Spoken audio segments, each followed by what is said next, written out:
नमस्कार सभी को।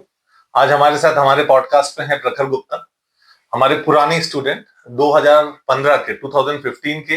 ये स्टेट टॉपर थे आईआईटी जेईई के। इनकी रैंक आई थी 215 और इन्होंने खड़गपुर से कंप्यूटर साइंस से इंजीनियरिंग किया है। और थोड़ा सा प्रखर, थोड़ा आप अपने बारे में बताइए। Thank you sir.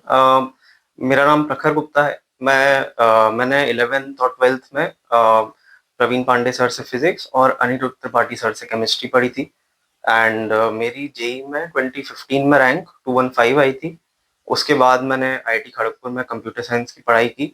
2019 में ग्रेजुएट होने के बाद मैं एज अ सॉफ्टवेयर डेवलपर मैंने गोल्डमैन सैक्स ज्वाइन किया। उसके 1.5 साल बाद मैंने एक क्वांट ट्रेडिंग फर्म ज्वाइन किया और पिछले 4.5 ईयर से मैं वहीं पे काम कर रहा हूँ। हाँ, तो आपकी करंट लोकेशन क्या है अभी? मेरी करंट लोकेशन अभी गुड़गांव है। गुड़गांव। हाँ। Life before IIT, competition for JEE, and life in the IIT, and life after IIT, तीनों चीजों के बारे में समझेंगे। हम एक एक करके प्रखर से सारी बातें पूछते हैं। प्रखर, तो सबसे पहला सवाल, जैसे आप तो टॉपर थे, तो क्या ऐसा होता है कि टॉपर्स जितने भी होते हैं वो सबके सब शुरू से ही पढ़ने में अच्छे होते हैं, या आप पढ़ना पड़ता है? इस क्वेश्चन का आंसर मैं बोलूंगा it lies in the middle. के काफी टॉपर्स ऐसे भी होते हैं जो कि they are very smart, who can pick up things very quickly and they can generate good results with only 2 years of preparation. And there are other people who need more time to grasp concepts, who have to start bit earlier, maybe class 9 से जिन्हें शुरू करना पड़ता है, और because of more amount of hard work they are able to perform better and bring good results. So I would say कि starting earlier is always it will always give you the advantage. आपने कौन सी class से तैयारी चालू की थी? To be very true, आपने कब डिसाइड किया था, किस एज में, कि आपको आईआईटी जाना? तो मेरे केस में ऐसा था कि मुझे क्लास 6-7 से ही मुझे मैथ्स में काफी इंटरेस्ट था, और मैं एसओएफ के ओलंपियाड्स होते थे उनमें मेरा परफॉर्मेंस अच्छा रहता था। तो उसके बाद मुझे एनटीएससी के बारे में पता चला जो कि क्लास 8 में होता है। उस टाइम में मैंने कोई कोचिंग ज्वाइन नहीं की, बट मैंने फिर क्लास 9th में एक कोचिंग ज्वाइन की, जिसके बाद मैं क्लास 9, 10th एंड 11, 12th तो 4 साल मैंने कोचिंग की। मतलब आपने अर्ली स्टार्ट किया? हाँ, मैंने अर्ली स्टार्ट किया। तो आपको लगता है कि इतने साल जो आपने 9, 10, 11, 12 जो भी आपने आईआईटी के नाम पे दिया, और आपको आईआईटी मिला भी, और आप स्टेट टॉपर थे छत्तीसगढ़ के, तो क्या वो मेहनत, क्योंकि आजकल की जनरेशन अलग है, आप 10 साल पहले जेई निकाला था आपने, राइट, तो क्या वो वर्थ इट है? मतलब आजकल की जनरेशन को कई बार ये भी लगता है कि इतनी मेहनत वर्थ है या नहीं है, तो क्या वो वर्थ इट है? इफ यू आस्क मी कि एक वर्ड में इसका आंसर दें, तो the answer is it is definitely worth it. एक जो मैंने ऑब्जर्वेशन की है after interacting with lot of people is कि आप लाइफ में जितनी पहले मेहनत कर लें उसके रिटर्न्स उतने बेटर मिलेंगे आपको। तो आप जितने पहले आप मेहनत कर लें, आप अपना एक वैल्यू एस्टेब्लिश कर लेते हैं, और उसके बाद आपके लिए काफी डोर्स ओपन हो जाते हैं लाइफ में। तो क्लास 9th में जो मैंने कोचिंग शुरू की उससे डेफिनेटली मुझे बहुत एडवांटेज मिला, क्योंकि मुझे ये समझ में आया कि जो बाकी कंपटीशन है वो किस लेवल का है। मुझे कंपटीशन का बहुत अच्छा आइडिया हो गया था क्लास 11th में आते आते, और काफी सारे कंसेप्ट्स जो क्लास 11th में टफ लगते हैं लोगों को स्टार्टिंग में, वो मुझे उस पे मैं पहले ही टाइम स्पेंड कर चुका था। तो मुझे क्लास 10th से 11th का जो ट्रांजिशन होता है, जो कि काफी लोगों के लिए काफी डिफिकल्ट होता है, काफी लोग उसमें हार मान लेते हैं, क्योंकि लेवल ऑफ डिफिकल्टी काफी ज्यादा सिग्निफिकेंटली राइज करती है 10th से 11th में जब आप एंटर करते हैं। वो ट्रांजिशन मेरे लिए स्मूथ था, और आई वुड से कि अगर मैंने 9, 10th में कोचिंग नहीं की होती तो वो पीरियड मेरे लिए डेफिनेटली मुश्किल रहता और मुझे काफी स्ट्रगल करना पड़ता। और आपके 2 साल तैयारी के जो भी थे, उसमें ऐसे बोला जाता है कि बड़ी मेहनत करनी पड़ती है, 15-15 घंटे पढ़ना पड़ता है, तो क्या आपके साथ भी ऐसे था? क्या आपने खेल कूद सब छोड़ दिया था? और एक और बात कि तैयारी के दौरान आपकी अटेंडेंस कितने परसेंट थी, आप कितने रेगुलर थे, ये भी जानना है। ओके, तो पहली बात जो सर ने बोली कि जो कॉमन एक नोशन है कि 15 घंटे पढ़ना होता है जेई के लिए, तो आई वुड से कि ये एक मिसकंसेप्शन है। 15 घंटे कोई भी ह्यूमन कंसिस्टेंटली 2 साल तक नहीं पढ़ सकता है। आपको आपकी जो ब्रेन का जो फंक्शनिंग है उसको ब्रेक्स चाहिए होते हैं, जिससे कि जो आपने ग्रास्प किया है उसको आप मेमोरी में स्टोर कर पाओ। थोड़ा मैं बायोलॉजी की साइड जा रहा हूँ, ये तो ये इट इज अ मिथ के सारे टॉपर्स 15 घंटे पढ़ते हैं। आई वुड से कि व्हाट इज इम्पोर्टेंट इज कि आप कंसेप्ट को डेप्थ में जाके समझें, क्योंकि 15 घंटे क्वेश्चन करने से you will get nowhere if your concepts are weak, because JEE fundamentally it is a basically ये टेस्ट करते हैं कि आपके कंसेप्ट कितने स्ट्रांग हैं, कि आपको चीजें समझ आती हैं या नहीं आती है, और आप उन चीजों को नए क्वेश्चंस में कैसे अप्लाई कर सकते हैं। तो सबसे इंपॉर्टेंट है कि आप कंसेप्ट समझें, उसके बाद आप क्वेश्चंस आप अपने हिसाब से करें। आप जितना टाइम आपको मिले आप उतने क्वेश्चंस करिए, बट कंसेप्ट्स पे ज्यादा फोकस करिए। सेकंड जो सर ने पूछा कि खेलकूद, डेफिनेटली मैं स्पोर्ट्स में काफी इंटरेस्टेड रहा हूँ। तो मैं फुटबॉल खेलता था रेगुलरली, क्रिकेट भी खेलता था अपने 11th-12th में प्रिपरेशन के टाइम पे।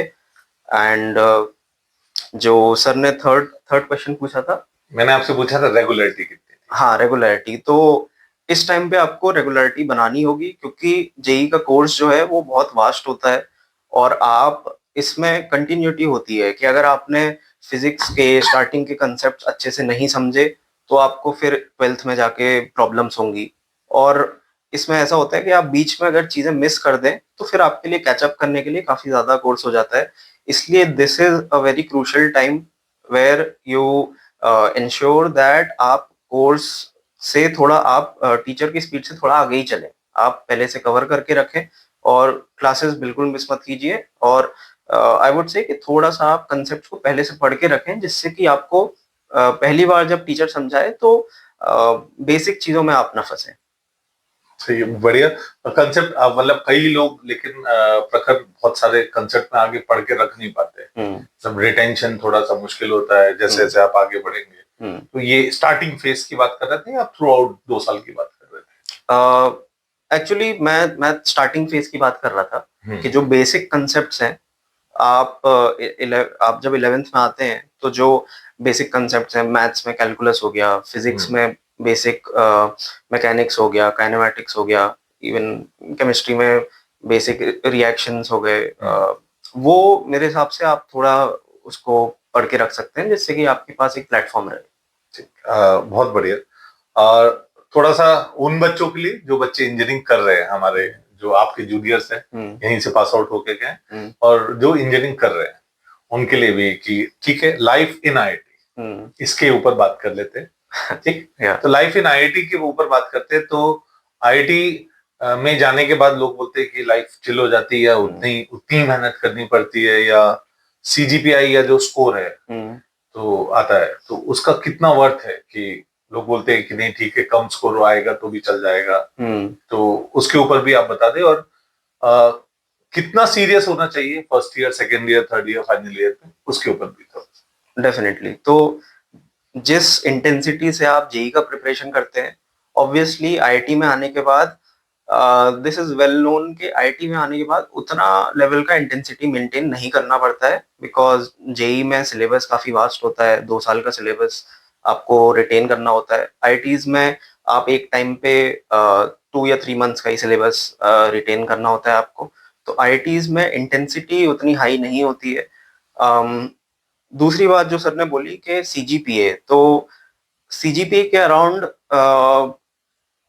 आपको सीनियर से काफी एडवाइस मिलेगी। कुछ बोलेंगे कि सीजीपीए डज नॉट मैटर, कुछ बोलते हैं कि इट मैटर्स द मोस्ट। अब तो आप सुपर सीनियर हो गए, तो आप बताइए कि कितना मैटर, मतलब जैसे आप तो अब उस लेवल पे आ गए कि आप रिक्रूटमेंट भी कर सकते हैं। करेक्ट। आपके अंडर में आपके जूनियर्स भी आए हैं, तो आप बताइए कि कितना मैटर रखता है, आप उनको किस नजर से देखते हैं, जिसका सीजीपीए कम है या ज्यादा है?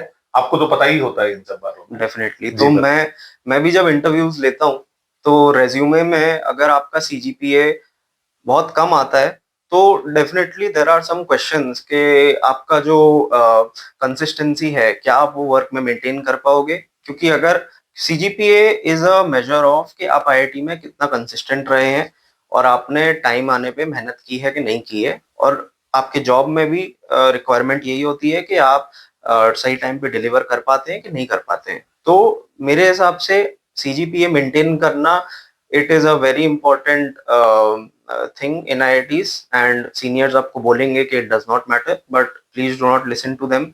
if you want to go for masters or further studies or some of the more competitive jobs, then CGPA becomes very important, and it is the first thing that recruiters look for in while scanning resumes.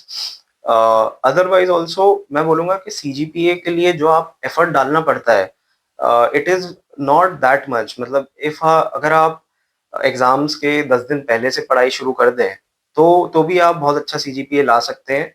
इतना ज्यादा time, पूरे time पढ़ने की जरूरत नहीं होती है, but please ensure के एग्जाम टाइम पे you are able to cover all the syllabus and do well during that time. बिल्कुल सही बात है, हमें भी अपने टाइम का याद है कि कुछ सब्जेक्ट्स ऐसे होते थे जो हम थ्रू आउट सेमेस्टर नहीं पढ़ पाते थे या कई बार समझ में नहीं आते थे, लेकिन 10-15 दिन पहले जब एग्जामिनेशन शेड्यूल आता था तो हम लोग लग जाते थे, और कितना लगते थे कि अपनी नाव तो पार करा ले जाते थे अच्छे नंबरों से।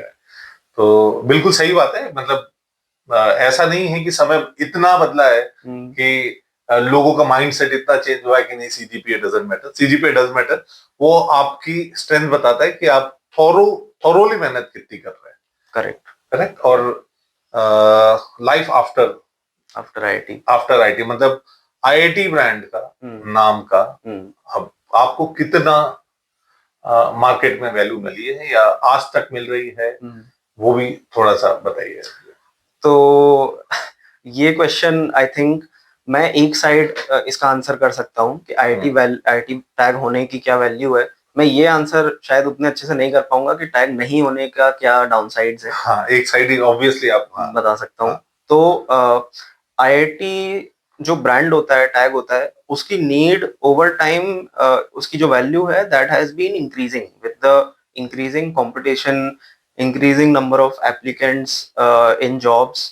तो आईआईटी जो टैग है it acts as a very good filter for the first round of screening. कि अगर किसी रेज्यूमे में यू सी के किसी ने आईआईटी से कोर्स किया है एंड डिसेंट सीजीपीए लाया है, तो you will always give them the upper hand, and उन्हें बेनिफिट ऑफ डाउट जाएगा कि ठीक है इसने अपना पहले वर्थ प्रूव किया है, तो definitely he or she is qualified for the job, and we will give him more bias towards hiring. So this brand value definitely matters. It's not that I'm not saying that without this there is less scope or little scope. There is still scope, but there are a lot of लेकिन कुछ sectors हैं, कुछ sectors हैं job के, जैसे आपका sector. Correct. आपके sector थोड़ा सा किस सेक्टर में काम करते हैं ये आप बता दें व्यूअर्स को। ओके। तो मैं एज अ क्वांटिटेटिव रिसर्चर काम करता हूँ। एक एचएफटी है इन गुड़गांव कॉल्ड मैथेसिस।